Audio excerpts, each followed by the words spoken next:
Staying alive, staying alive. Oh, hi, I didn't see you guys there. Well, now that you guys are with me, why don't we talk about CPR? So what I was doing just now is I was doing chest compression for CPR to the beat of Staying Alive by the Bee Gees. Now, if you watch The Office, you'll know that the beat from the Bee Gees song Staying Alive is the same as the proper rate for chest compression for CPR, which we're going to learn later on. So here's the situation. Half of you are confident performing CPR, half of you are going to be nursing majors, but all of us in this room, we're surrounded by college students, hundreds of them daily. So in a life or death situation, you could be their first line of support. Now, understanding CPR may help you save someone's life one day. Now I know this speech isn't gonna qualify you, certify you in CPR. You're still gonna have to take a class for that. But I've done my research, and I believe that I'm qualified to teach you a little bit about it. So we're gonna look today on a little bit about how CPR came to be, how to perform CPR, and also how to get certified for CPR in order to understand CPR. So let's start by taking an exclusive look at the history of CPR. So CPR has been around since the 1700s. In 1740, CPR started out as mouth-to-mouth resuscitation for drowning victims. But later on in 1891, CPR incorporated the hand-to-hand chest compressions, and in 1954, CPR was proven that expired air is sufficient for maintaining oxygenation for dying victims. Now later on in 1960 is when CPR was actually born.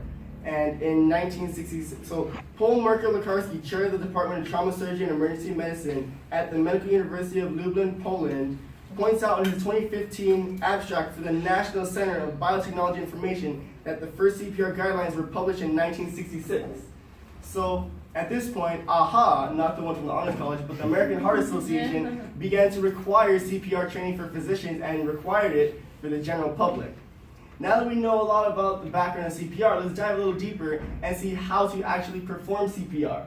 So there are 3 simple steps when it comes to performing CPR. CAB, compressions, airway, and breathing, also known as CAB.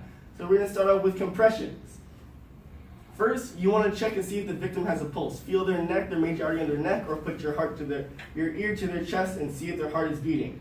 If there's no pulse, you're going to go straight on to compressions. So right here in the picture, you're going to see where you're going to go to perform those compressions, and you're going to do 30 compressions. Now, according to the Mayo Clinic staff medical professionals in the 2017 article for the Mayo Foundation of Medical Education Research, proper compression require you to push hard at a rate of 100 to 120 compressions a minute. So that's what the Bee Gees song is, 100 to 120 compressions a minute. Now, if they're still not resuscitated after this, we're going to move on to our next step, which is airway.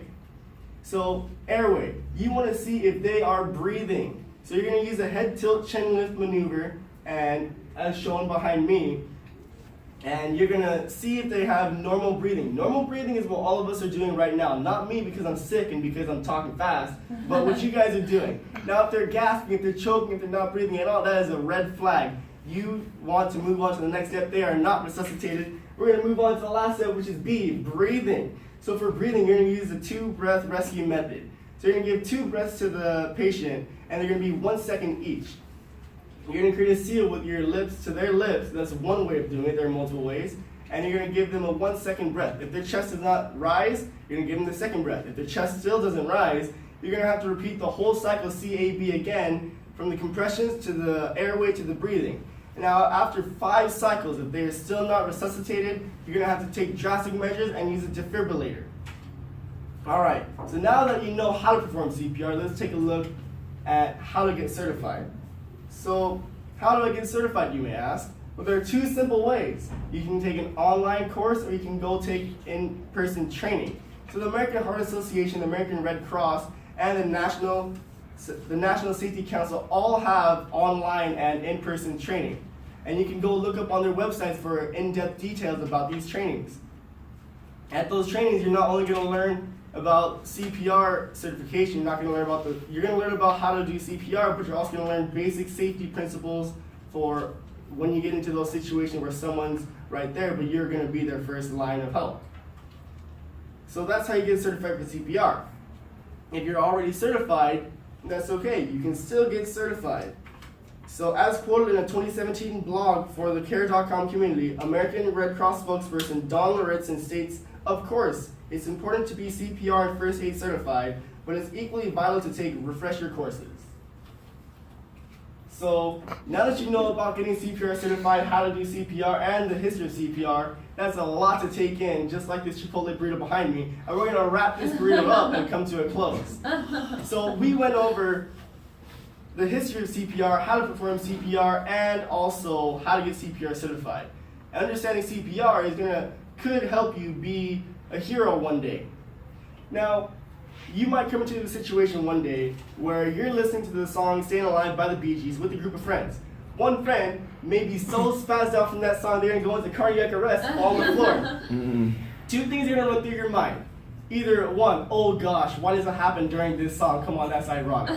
Or two, thank God for this song. It's going to help me save his life.